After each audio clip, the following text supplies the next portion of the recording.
What's happening, everybody? On today's show, our one-on-one conversations with Kentucky quarterback Will Levis and Tennessee quarterback Hendon Hooker. We caught up with both of them this past weekend at the Manning Passing Academy and talked with them about the upcoming football season. Also, we'll go around the conference as Mike Leach gets a contract extension. The Walter Camp Preseason All-America list is out, and tons of recruiting news around the SEC. Locked On SEC starts right now. Are Locked On SEC, your daily podcast on the Southeastern Conference. Part of the Locked On Podcast Network, your team every day.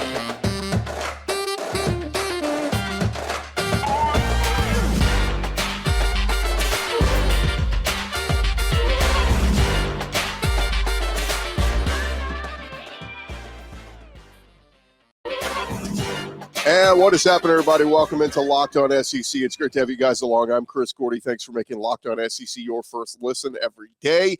And remember, Locked On SEC is free and available on all platforms, including YouTube and at LockedOnSEC.com. Don't forget to check out this coming Friday's episode. John Garcia Jr. is going to join us to talk all things SEC recruiting. We'll talk Arch Manning's decision, Jaden Rashada. We're going to talk a ton of stuff with him, so you don't want to miss that. Let's jump into it. Let's go around the conference. Boots out to the right. Takes the handoff. What a catch! Around the conference. And we start with news out of Mississippi State as Mike Leach was entering this past season with a little bit of a contract situation.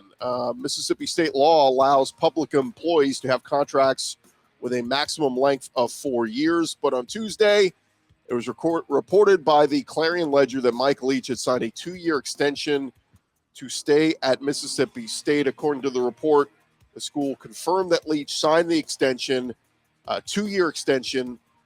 So he has completed 2 of the 4 years from his original contract worth about $5 million a year. This extension aligns with that state law of allowing the 4-year deal. The financial details not yet released, but in 2 years at Starkville, Mike Leach is 11-13 overall, 1-1 in bowl games.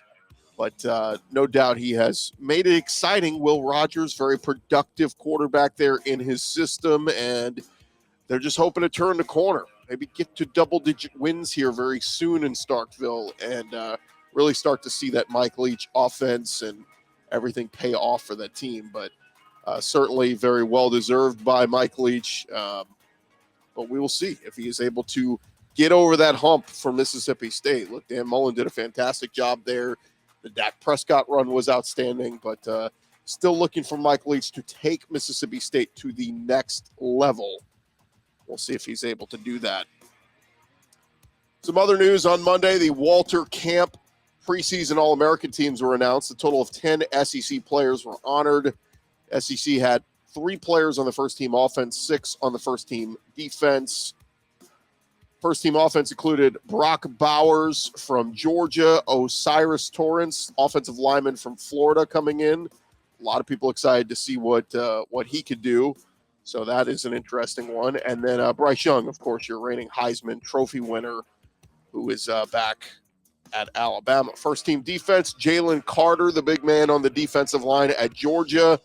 Will Anderson, of course, the linebacker / edge rusher stud from Alabama that a lot of people think could be a Heisman candidate. Cam Smith, defensive back at South Carolina. Eli Ricks, defensive back at Alabama, transferring over from LSU. Keely Ringo, defensive back at Georgia. And Antonio Johnson, defensive back at Texas A&M. So that is your first team defense. So a good number of SEC guys on there.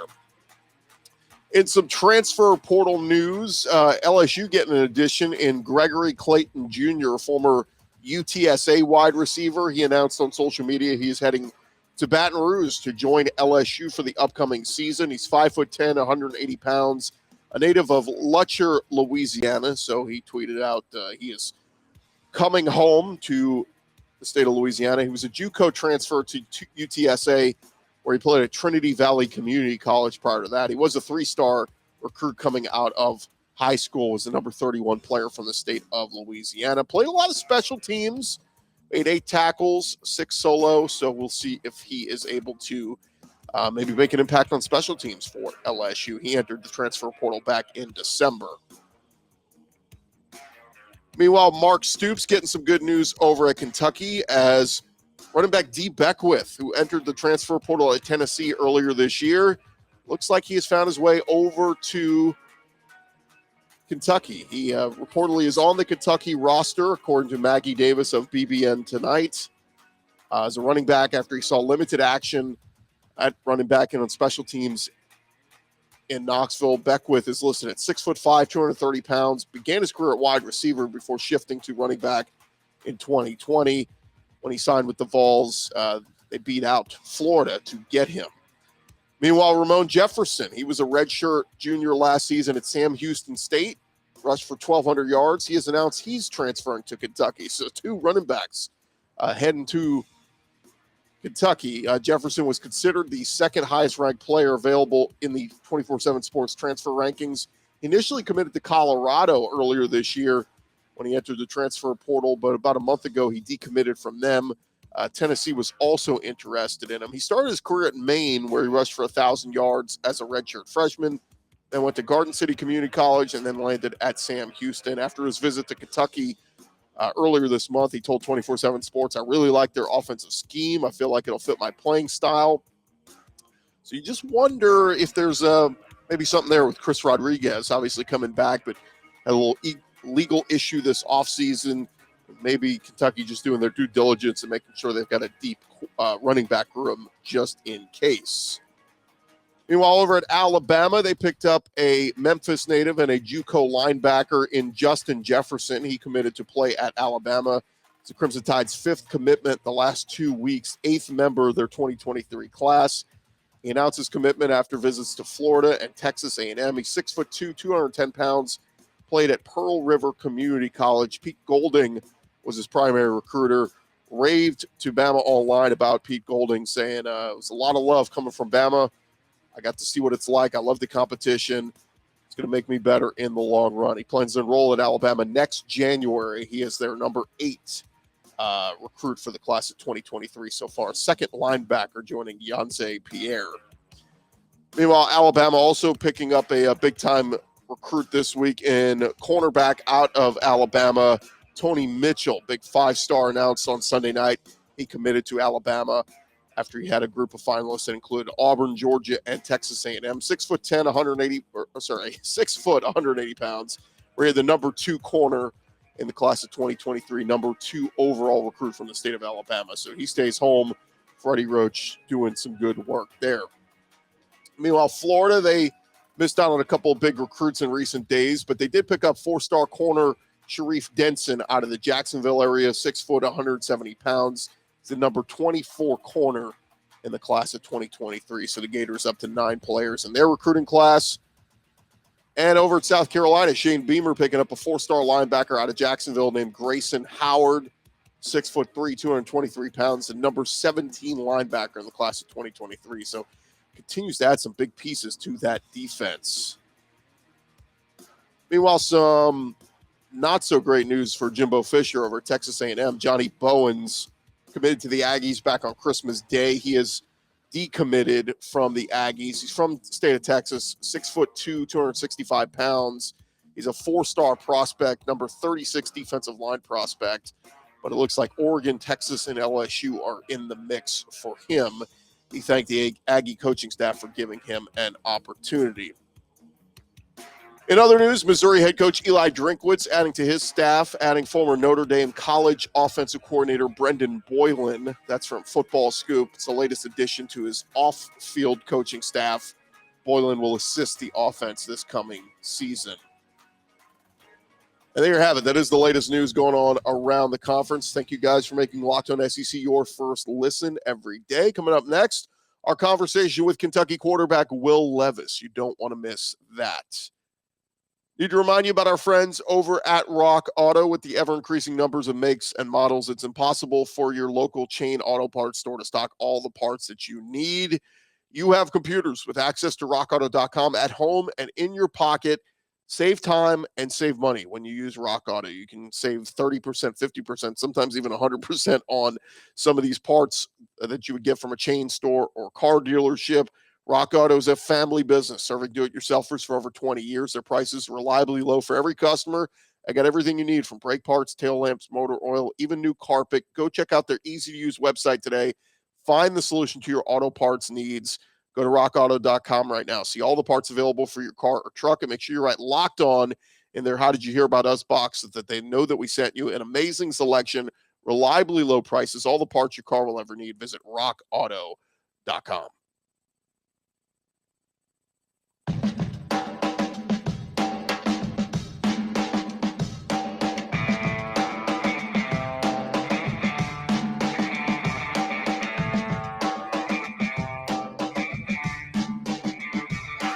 Going along here, Locked On SEC, and was really fun to be at the Manning Passing Academy this past weekend. We talked with a lot of SEC quarterbacks, so figured we'd bring you some of those conversations. And first up, we chatted with Will Levis, and Levis is a guy who began his career at Penn State, was a welcome addition to Kentucky last season, taking over as their starting quarterback, had a very productive season throwing for 2,800 yards and 24 touchdowns, or rushing for almost 400 yards and 9 rushing touchdowns. He led Kentucky to a 6-0 undefeated start to the year, finished going 10-3 overall with a come-from-behind victory over Iowa in the Citrus Bowl. Levis comes into his junior season with a lot of hype. Multiple draft analysts have him penciled as a first-round pick in next year's NFL draft, with one even putting him as high as number 1 overall. We caught up with Kentucky quarterback Will Levis this past weekend at the Manning Passing Academy down in Louisiana. Here was our catching up with Kentucky quarterback Will Levis. And man, what's the spring been like for you? You've been busy. Yeah, it's been great. It's been awesome. I mean, being able to be at Kentucky for spring ball for the first time. I got here last May, so I missed that kind of semester of development. So being able to have a full off season of both workouts and spring ball, of developing and kind of being in that leadership position, it's the first time in my career kind of being the known starter going into a season. So having a full year to kind of be in that leadership role and work with the guys has been awesome. And we've been working our tails off. We've been doing the right things, and we're ready for when camp rolls around in a few weeks to get rolling.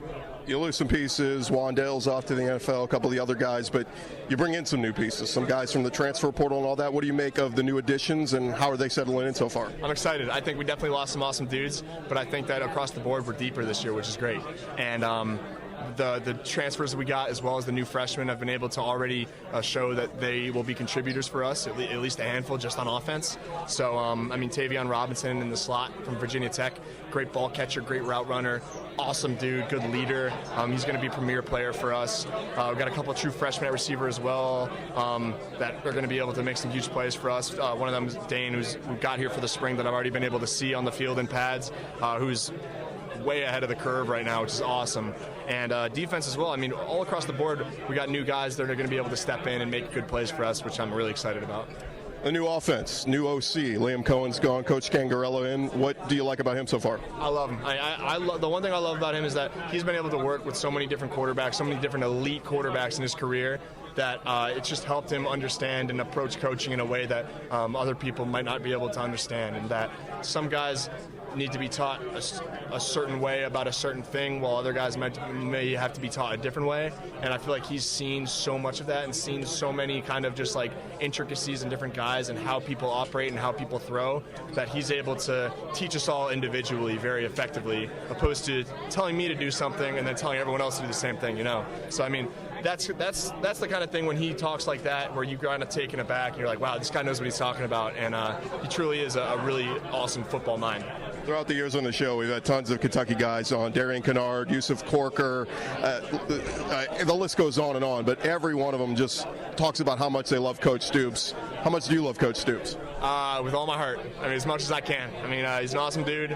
I respect the heck out of him, and he's an awesome coach. And, I mean, as long as he keeps leading us to winning seasons, then I'll love him even more. So, yeah. How much do you pay attention to you got all the noise out there with Twitter and stuff. You got preseason projections and all that. Somebody comes out and says, Will Levis, one of the top quarterback prospects. Do you take that and go, yeah, I am? Or do you kind of say, whatever, I got to go prove it? Well, I 100% am, and I've known that for years, since everyone else has been saying that. I mean, if you don't have that confidence in yourself, I don't know what you're doing. So, but I mean, I don't actively look at that stuff. I don't pay attention to it.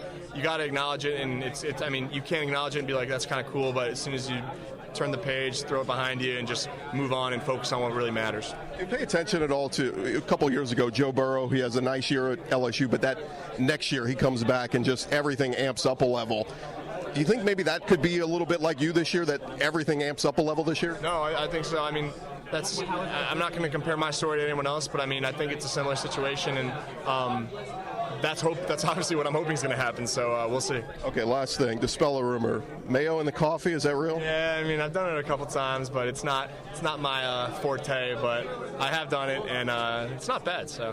What is a typical on a game day? What is a typical meal you eat earlier in the day? Yeah. Pre-game meal, if it's in the afternoon or at night, I'll have like some kind of pasta dish with chicken, Alfredo, and then some fruit. Something light, a little bit of carbs, a little bit of protein. Something light, nothing crazy. So. Yeah. Are we going to see a little more running from Will Levis this year? I don't know. It's going to be up to the OC, but I'll do whatever's asked of me, and I'll do whatever I can to make the team win. Okay, we'll keep eating light. Will Levis, thanks so much for the time, man. Thanks so much. Our thanks again to Will Levis. Coming up for Vol fans, we'll chat with Tennessee quarterback Hendon Hooker as expectations for him go up heading into his second season in Knoxville. First, we want to remind you guys about BetOnline. They are your number one source for all your betting needs and sports information. Find all the latest sports developments, league reviews, and news, even Major League Baseball, and of course, looking ahead to the college football season and NFL. BetOnline, your continued source for all your sports wagering information. BetOnline.net remains the best spot for all your sports scores, podcasts, and news throughout the year. BetOnline.net, fastest and easiest way to check in on all your favorite sports and events, including MMA, boxing, and golf. Head on over to their website today. You can do so on your mobile device. Bookmark the page. Check them out every day when you start your day. Learn about all the trends and the action going on. Like we told you, we got a lot of the over-unders that we did last week on the show. Prop bets and everything else looking ahead to next college football season. Heisman odds, they got it for you there at betonline.net. Head on over there right now, check them out, and continue to check them out as the college football season gets ever so closer. BetOnline, it is where the game starts.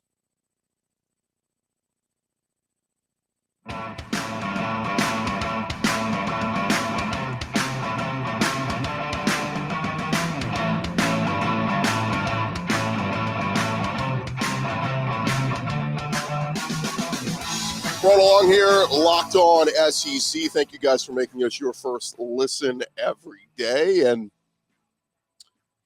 continue our conversation with some of the quarterbacks we caught up with around the SEC. And Hendon Hooker, he is heading into his senior season in Knoxville, coming off a very productive season for the Tennessee Volunteers. Former Virginia Tech quarterback transferred in last offseason, battled fellow transfer Joe Milton for the starting job at Tennessee.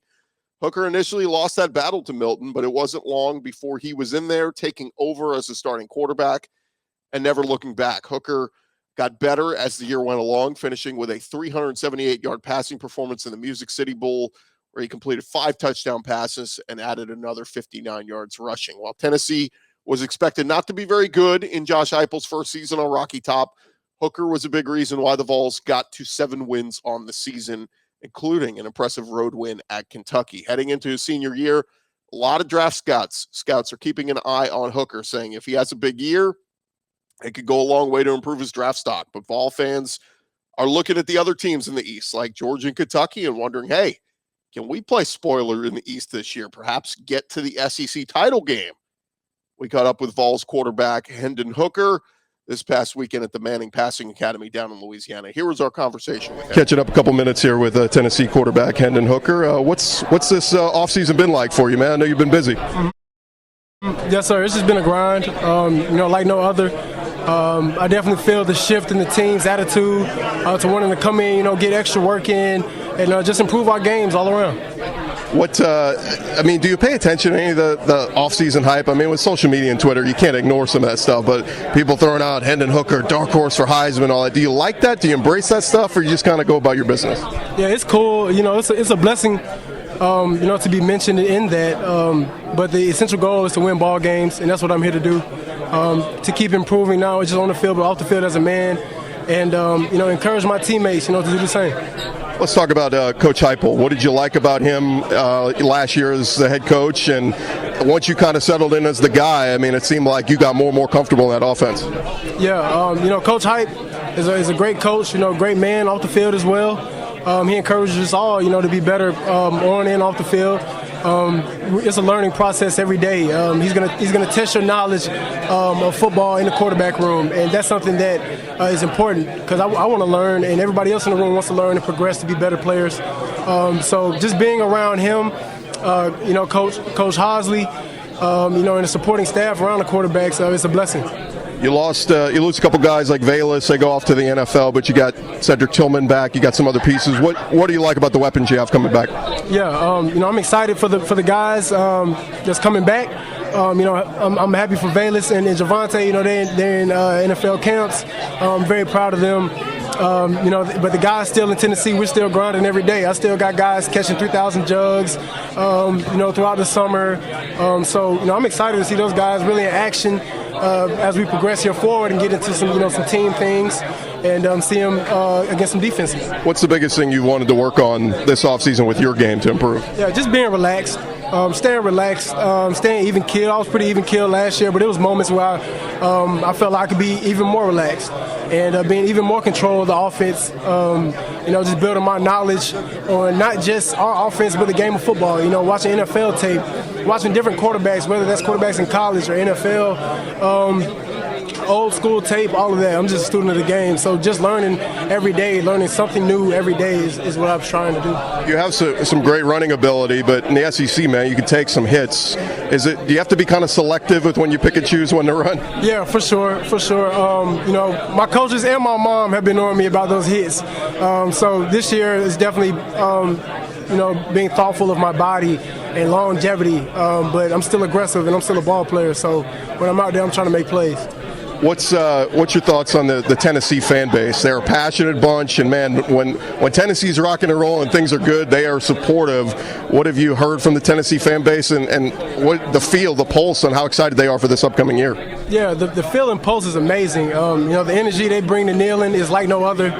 One of the most exciting places to play in college football. I feel like it's the most exciting. I love playing there. I love all the fans. They come and show their support. They're very passionate.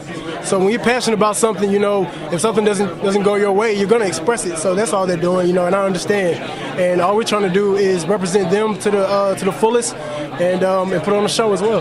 Last thing for you, obviously last year you were battling with Joe for that job and all that, and you were a transfer.